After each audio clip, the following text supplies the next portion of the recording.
Hello friends, Jarvis campus में आप सबका स्वागत है। आज हम नए चैप्टर की तरफ जा रहे हैं, चैप्टर नंबर 2 के तरफ, जो है पॉलिनोमियल्स। तो आप लोग बोलोगे कि ये तो हमने पढ़ा हुआ है, क्या आता था पॉलिनोमियल्स में? तो कि पॉलिनोमियल्स में हमें पता है कि जो एल्जेब्रिक एक्सप्रेशंस पढ़े हैं हमने, उसको ही हम क्या बोलते थे? पॉलिनोमियल्स बोलते थे, राइट। उसमें ये जो एल्जेब्रिक एक्सप्रेशंस हमने पढ़े थे वो एडिशन या सब्ट्रैक्शन के थ्रू जब लिखते हैं तो उसको हम पॉलिनोमियल्स बोलते हैं, राइट। तो अभी यहाँ पे आप लोग देखोगे तो यहाँ पे आपके समक्ष कुछ पॉलिनोमियल्स रेडी है। यहाँ पे आप देखोगे तो ये जो 2x प्लस 3 है, 2x प्लस 3, यहाँ पे आपके पास दो टर्म्स है एडिशन के तरफ। यहाँ पे एडिशन बीच में आ रहा है, यानी कि ये जो दो एक्सप्रेशंस है उन दोनों एक्सप्रेशंस को हम क्या बोलेंगे? दो टर्म्स बोलेंगे, राइट। और यहाँ पे एक दूसरा एक आपके पास यहाँ पे एग्जांपल है x square plus 4x plus 7। तो यहाँ पे आप लोग देख पा रहे होगे कि यहाँ पे भी तीन टर्म्स है, राइट। तीन एक्सप्रेशन है, यानी कि तीन टर्म्स हो गई। अभी आप लोगों को ये पता होगा कि ये जो तीन टर्म्स या फिर ये जो दो टर्म्स है, each term has one coefficient. तो आपको ये पता होना चाहिए कोएफिशिएंट क्या है। तो कि आप लोगों ने पढ़ा था कि जो भी यहाँ पे वेरिएबल्स होते हैं, जो भी वेरिएबल्स होते हैं, वेरिएबल्स के साथ मल्टीप्लाई किया गया हुआ नंबर जो भी है वो क्या हो जाता है? यहाँ पे कोएफिशिएंट होता है। तो यहाँ पे जो फर्स्ट एग्जांपल था हमारा 2x प्लस 3, तो यहाँ पे ये जो 2 है x के साथ मल्टीप्लाई हुआ 2 जो है वो क्या होगा हमारा? वो क्या होगा हमारा? कोएफिशिएंट होगा, राइट। फिर यहाँ पे आप बोलोगे कि ये जो 3 है, ये जो 3 है वो क्या होगा? तो कि 3 यानी कि कोएफिशिएंट होगा या फिर कांस्टेंट होगा। तो कि ये 3 जो है वो उसको हम कांस्टेंट बोलते हैं, और यहाँ पे ये 3 ही कोएफिशिएंट है। किसका कोएफिशिएंट? तो कि x⁻0 का कोएफिशिएंट है ये, ठीक है।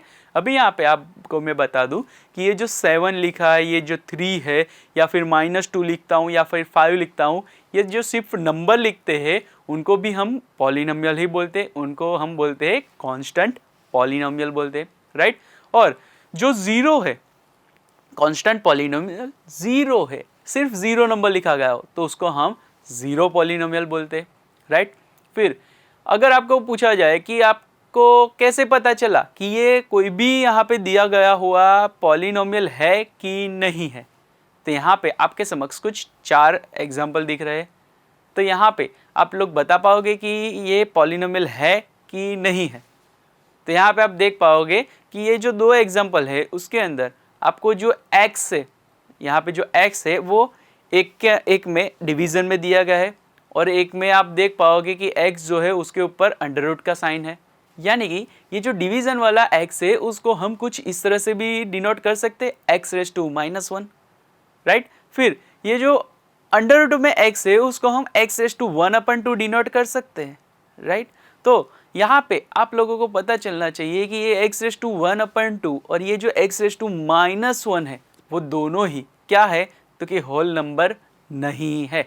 यानी कि हमें यहाँ पे ये ध्यान में रखना है, जिन भी वेरिएबल्स का एक्सपोनेंट होल नंबर नहीं आता है, होल नंबर नहीं आता है, तो वो जो भी एक्सप्रेशंस वहाँ पे दिए गए होंगे उनको हम पॉलिनोमियल नहीं कहेंगे, राइट। आपको ध्यान में रखना है, जो भी पॉलिनोमियल्स होंगे उनके वेरिएबल्स, हमेशा उनके वेरिएबल्स का एक्सपोनेंट जो भी है वो क्या होगा? होल नंबर ही होगा, राइट। तो ये था आपका जो पॉलिनोमियल के बारे में कुछ थोड़ा सा इंट्रोडक्शन।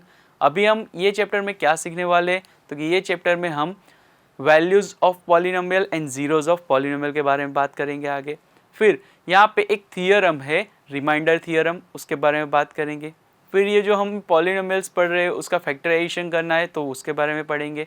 और ये जो पॉलिनोमियल्स है उसके कुछ नए आइडेंटिटीज़ है, वो आइडेंटिटीज़ क्या है और उसका यूजिंग से ये पॉलिनोमियल्स का वैल्यूज़ कैसे हम फाइंड कर सकते हैं उसके बारे में पढ़ेंगे। तो ये सब जानने के लिए जुड़े रहे हमारे साथ। Thank you.